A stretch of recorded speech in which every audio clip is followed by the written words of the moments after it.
Hello बच्चों, class 11th। आज आपकी पोइट्री स्टार्ट हो रही है। तो पोइट्री में पहली पोएम है बच्चों मर्सी। मर्सी माने होता है दया या सहानुभूति। दया या सहानुभूति ये है क्या? ये एक नाटक का एक छोटा सा भाग है। इससे पहले आपको थोड़ी सी कहानी बताऊं। आपके इंग्लिश सिलेबस में एक प्ले चल रहा है जिसका नाम है बेटा मर्चेंट ऑफ वेनिस। वेनिस का सौदागर। क्या है? वेनिस का सौदागर, जो विलियम शेक्सपियर ने लिखा है। तो एक तो नाटक ही है आपका, ये 12th में आपको पढ़ने को मिलेगा। और उसी का छोटा सा हिस्सा ये है पोएम मर्सी। इसका मर्चेंट ऑफ वेनिस का हिस्सा, और इसके पोएट हैं विलियम शेक्सपियर। देखिए, ये इस तरह से 4 कैरेक्टर्स पर निर्धारित है ये कहानी, पूरा का पूरा प्ले, और उसका छोटा सा भाग है ये। देखिए, तो इस कहानी को पहले पढ़ना ज़रूरी है। सबसे पहले आप समझ लीजिए, वेनिस का व्यापारी, मर्चेंट ऑफ वेनिस है क्या? तो है यहाँ पर इस प्ले में मर्चेंट ऑफ वेनिस है बेलमो। ये है एंटोनियो। एंटोनियो वेनिस का व्यापारी, वेनिस का सौदागर है, जो 4 शिप का मालिक है। पानी के 4 जहाज़ उसके हैं, और जिसमें एक सबसे बड़े जहाज़ का नाम है एंड्रू। क्या नाम है बच्चों? एंड्रू, जो शिपिंग कॉरपोरेशन का काम करता है और जो दूर दूर देशों में अपने जहाज़ से एक्सपोर्ट और इंपोर्ट करता है। तो ये काम हुआ एंटोनियो का, उसी को वेनिस का व्यापारी का है, वेनिस का सौदागर। उसके बाद बेटा वेसेनियो आता है। वेसेनियो दूसरे नंबर पे कैरेक्टर है। ये एंटोनियो का अच्छा मित्र है और अच्छा इंसान है। एंटोनियो का अच्छा मित्र वेसेनियो, उसका और एक अच्छा इंसान है। अब तीसरी कैरेक्टर आती पोर्शिया। पोर्शिया एक लड़की है, राजकुमारी है। कहाँ की? बेलमोंट की। बेलमोंट की राजकुमारी है पोर्शिया। बहुत सुंदर राजकुमारी है, सुंदर, सुसंस्कृत, संस्कारी। और वेसेनियो इससे प्रेम करता है और इससे विवाह करना चाहता है, पर इसकी विवाह की शर्त है। वो शर्त आगे प्ले में पढ़ोगे आप, पोएम में इतना कुछ नहीं है। तो वेसेनियो को ऐसे समझ लीजिए, इससे शादी करनी होती है। शादी करनी होती है। बेलमोंट जाने के लिए 3000 डकेट्स की ज़रूरत पड़ती है। 3000 स्वर्ण मुद्राएं की ज़रूरत पड़ती है।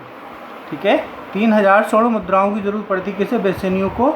वो एंटोनियो के पास जाता है कि ला भैया, मुझे पैसे दे, 3000 रुपये चाहिए, मुझे एक सुंदरी से विवाह करना है, बेलमोंट की राजकुमारी से।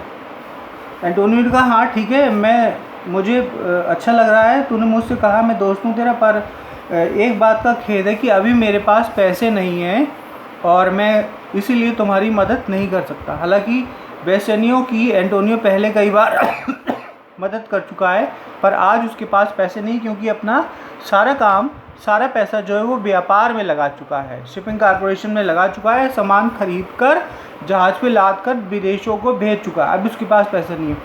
अब दूसरा एक व्यक्ति है शाइलॉक। उसने सोचा, उसने कहा मेरे पास पैसे तो नहीं, पर हाँ ऐसा एक व्यक्ति है जिसे मैं जानता हूँ, उसे तुम पैसा ले सकते हो मुझ पर, मेरे नाम को गिरवी रखकर तुम उससे पैसा ले सकते हो, पर वो बहुत बुरा आदमी है। यह है ईसाई, यह है यहूदी, यह है ईसाई, यह है यहूदी, यह है ईसाई, यह है यहूदी, और दोनों इसी बात को लेकर एक दूसरे से नफरत करते हैं। यहूदी ईसाइयों से नफरत करते हैं और ईसाई यहूदियों से नफरत करते हैं। इन दोनों के पीछे एक नफरत का एक दूसरा कारण और भी है, क्योंकि एंटोनियो पैसे दोस्तों को उधार देता है और शाइलॉक बहुत मोटे ब्याज से देता है।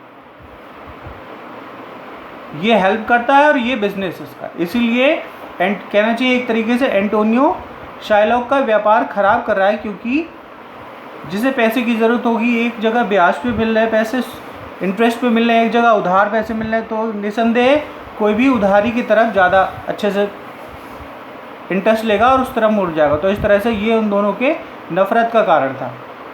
ठीक है, एंटोनियो वेसेनियो को शाइलॉक के पास ले जाता और कहता है देख भैया, ठीक है, हमारी तुम्हारी दुश्मनी बरकरार रहेगी, पर मेरे दोस्त को 3000 डकेट्स की ज़रूरत है, तुम 3000 डकेट्स को दे दो मेरे दोस्त का, बाकी दुश्मनी मेरी तुम्हारी बराबर रहेगी। उन्होंने कहा ठीक है, मैं तुम्हें पैसे दे दूंगा, पर एक शपथ पत्र, एक बिल बिल माने शपथ पत्र पे साइन करने होंगे तुम्हें एंटोनियो, मैं तुम्हें जानता हूँ, तुम्हें पैसे दिलवा रहा हूँ।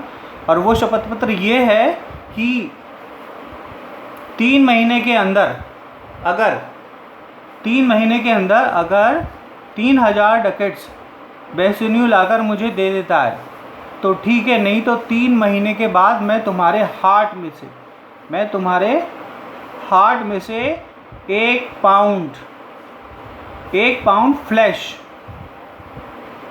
पाउंड फ्लैश का मतलब मीट, 1 पाउंड फ्लैश ले लूँगा तुम्हारे में से।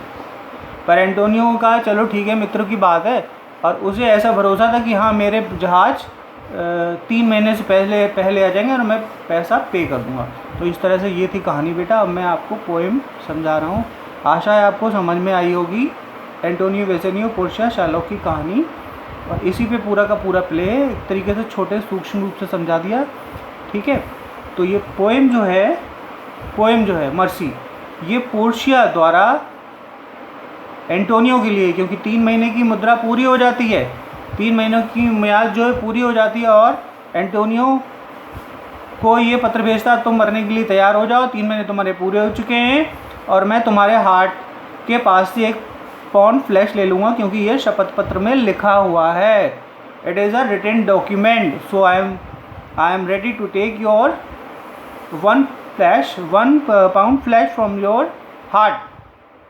अभी बेचारा परेशान हो जाता है। तब शाइलॉक जब उसे इसकी जान लेना चाहता है तो बेसिनियो पोर्शिया को बताता है कि देखो ऐसा ऐसा हुआ है। तो पोर्शिया इसे बहुत डांटती है कि तुम तो बहुत अच्छा काम करके आए, अपने दोस्त को फंसा के आए हो, और तुम जाओ ये डबल पैसे लेके जाओ और उसकी अपनी दोस्त की जान छुड़ाओ। पीछे से पोर्शिया आती है, क्योंकि पोर्शिया को पता होता है कि ये समस्या इतनी जल्दी हल होने वाली नहीं है। वो वेश बदल कर आती है, और वेश बदल के आने के बाद वो ये पोएम कहती है कोर्ट में। कौन सी वाली पोएम? ये पोएम कहती है कोर्ट में, और शाइलॉक से एंटोनियो पर दया दिखाने के लिए बहुत ज़्यादा गुजारिश करती है, परंतु ये नहीं मानता है। इस पोएम से बात नहीं बनती है, और फिर उसे अपना दूसरा तरीका दिखाना पड़ता है, दूसरा दिमाग दिखाना पड़ता है। वो प्ले में पढ़ेंगे, जब कभी मैं आपको 12th में पढ़ाऊँगा तो वो प्ले में पूरा का पूरा प्रसंग आएगा। तो बेटा ये समझ में आई होगी। ये पोएम जो है ये पोर्शिया द्वारा शाइलॉक के लिए है, शाइलॉक से कही गई है एंटोनियो पर दया दिखाने के लिए। चलिए आप पोएम स्टार्ट करते हैं।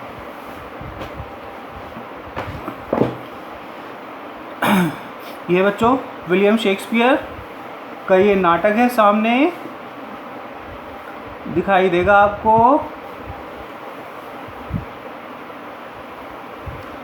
मर्चेंट ऑफ वेनिस, दिखा ना?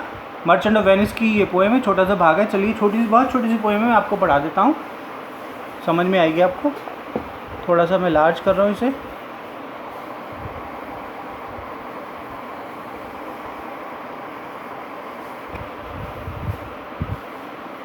ध्यान से पढ़िएगा। The quality of mercy is not strength, दया का गुण बल से नहीं आता है, दया का गुण बल से नहीं आता। It drops as the gentle rain from the heaven, ये ऐसे गिरती हो ऊपर से जैसे कि प्यारी प्यारी सुंदर सुंदर बारिश, अच्छी अच्छी बारिश ऊपर से गिरती है, वैसे ही ये दया भी सुंदर है। अपॉन दिस प्लेस बीनीथ, जिस स्थान पर गिरती है, इट इज ट्वाइस ब्लेस्ड, ये दोहरी फलदायक। कैसी है? दोहरी फलदायक है, दोनों लोगों को फल प्रदान करती है। It bless him that gives, उसे भी आनंद देती है जो दया देता है, एंड हिम दैट टेक्स, और उसे भी दया आनंद देती जो दया लेता है। दया लेने वाला, दया देने वाला दोनों ही आनंदित होते हैं। टिस्ट माई टिस्ट, पोलिटिकल लैंग्वेज है बेटा, ये पोलिटिकल लैंग्वेज। टिस्ट कहीं नहीं होगा, ग्रामर में नहीं दिखेगा आपको। Twist my twist in the my twist it become, इस प्रकार हो जाती है। ये सबसे शक्तिशाली व्यक्ति का सबसे शक्तिशाली गुण हो जाती है। The throne monarch better than his crown, सिंहासन पर बैठा हुआ राजा। थ्रोन मोनार्क का मतलब है सिंहासन पर बैठा हुआ राजा, और उसके मुकुट से भी ज़्यादा सुंदर प्रतीत होती है। सिंहासन पर बैठे राजा के मुकुट से भी ज़्यादा सुंदर प्रतीत होती है। This shows that the force of temporal power, उसका राजदंड उसकी आस्थाई शक्ति का प्रतीक है। हम राजा को झुककर सलाम करते हैं क्योंकि हम उससे डरते हैं, फिर जब वो राजा नहीं होता है तो हम उसे सलाम करना छोड़ देते हैं क्योंकि हम उसे डरते नहीं हैं। पर फिर भी अगर हम उसे सलाम करते हैं, भूतपूर्व राजा को भी हम सलाम करते हैं, तो हम उसे डर के सलाम नहीं करते, हम उसके अच्छे गुणों के कारण, हम उसके अच्छे कर्मों के कारण हम उसे सम्मान देते हैं। Where in doth sit at the dread of fear king, जब दया राजा के अंदर प्रवेश करती तो उसकी सारे भय को निकाल देती है, डर को निकाल देती है। बट मर्सीज अबव दिस उसके सारे साथ ही उसके सारे अवगुणों को भी निकाल देती है। It is enthroned in the heart of king, दया राजा के हृदयों में भी पाई जाती है। It is an tribute to God himself, क्योंकि दया स्वयं में ईश्वरीय गुण है। दया क्या है? स्वयं में ईश्वरीय गुण है। An earthly power doth then see show likest God when mercy sees and justice. इन दोनों का मतलब साथ में निकलेगा कि जब दया किसी राजा के अंदर प्रवेश करती है, जब दया किसी राजा के अंदर प्रवेश करती है तब उसे बहुत ज़्यादा क्या कर देती है? बहुत ज़्यादा महान कर देती है, बहुत विशेष महान कर देती है। बेटा पोइम में आपको ये पोइम पूरी हो गई। पोइम में 2 चीज़ें करने को आती हैं 11th 12th में। पहली चीज़ होती है सेंट्रल आइडिया। सेंट्रल आइडिया ये आपके सामने अबाउट द पोएम, तो केंद्रीय भाव लिखने को होता है, 4 नंबर या 3 नंबर का होता है। सेंट्रल आइडिया आप अपनी कॉपी में लिखेंगे इसमें से। दूसरी चीज़ है एक्सप्लेनेशन। एक्सप्लेनेशन जब स्कूल खुलेगा तो मैं अच्छे से समझाऊंगा, और अभी आपको करने के लिए, होमवर्क करने के लिए मैं आपको